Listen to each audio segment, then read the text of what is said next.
Assalamualaikum dan salam sejahtera. Kami dari Barriers TV BSS Sekolah Kebangsaan Teluk Buluh. Saya Puteri Rekashrina Hairis. Dan saya Narsyadana binti Abdul Kahar melaporkan sekitar persiapan bagi majlis perasmian Masjid Tuminah Hamidi dan berbuka puasa bersama-sama Duli Yang Maha Mulia Paduka Seri Sultan Perak Darul Rizwan. Sempena bulan Ramadan telah dilaksanakan secara kerjasama antara agensi-agensi jabatan di daerah. Persiapan ini telah dibantu oleh kaki tangan daripada JKR Daerah Perak, JKR Daerah Cinta dan JKR Mekanikal Negeri Perak. MPTI melalui cawangan Bagan Datuk, unit vektor MPTI dan unit landscape. Bersama saya sekarang ini ialah Encik Muhammad Akil Syazwan, penolong pegawai daerah PDT Bagan Datuk. Assalamualaikum Encik. Salam. Apa khabar? Sihat Alhamdulillah. Bagaimanakah persiapan ini pada petang ini?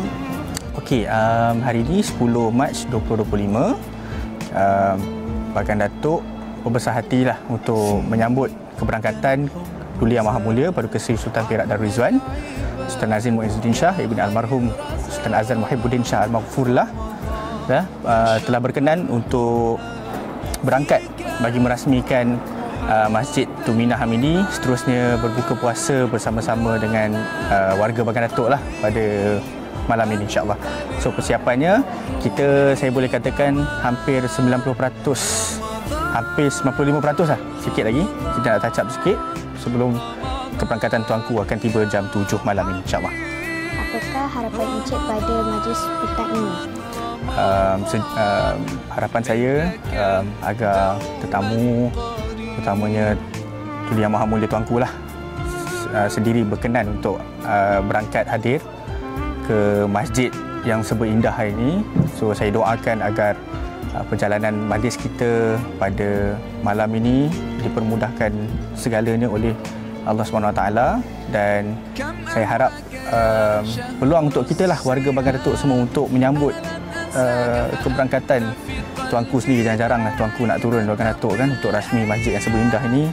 Adik-adik semua pun mungkin boleh tengok sendiri Duli Yang Maha Mulia tuanku hadir sama-sama dengan kita solat tarawih dan juga buka puasa dengan kita insya-Allah. Terima kasih Encik atas penerangan itu tadi. Terima kasih. Sama. Kementerian Kemajuan Desa dan Wilayah dengan kerjasama Kerajaan Negeri Perak telah menganjurkan majlis perasmian Masjid Tuminah Hamidi dan berbuka puasa bersama Duli Yang Maha Mulia Paduka Seri Sultan Perak Darul Rizwan, Sultan Nazrin Muizzuddin Shah Ibni Almarhum Sultan Azlan Muhibbuddin Shah Al-Maghfurlah berkenan berangkat ke majlis perasmian Masjid Tuminah Hamidi.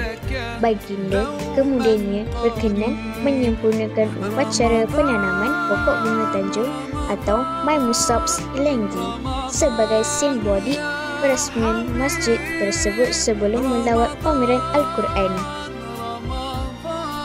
Duli Yang Maha Mulia Paduka Seri Sultan Perak seterusnya bercuma duli berbuka puasa bersama Timbalan Perdana Menteri dan Menteri Kementerian Kemajuan Desa dan Wilayah Yang Amat Berhormat Datuk Seri Diraja Dr. Ahmad Zahid bin Hamidi dan lebih 2,500 jemputan. Baginda turut menunaikan solat maghrib sebelum berkenan berangkat ke majlis santapan, diikuti dengan solat isya, solat tarawih dan jamuan waris. Turut hadir Timbalan Menteri Kemajuan Desa dan Wilayah serta pegawai-pegawai kanan jabatan dan agensi kementerian. Sekian saya melaporkan dari Barriers TV. Barriers TV, saluran informasi anda. Jangan lupa like, komen dan subscribe channel YouTube Barriers TV. Barriers TV terbaik.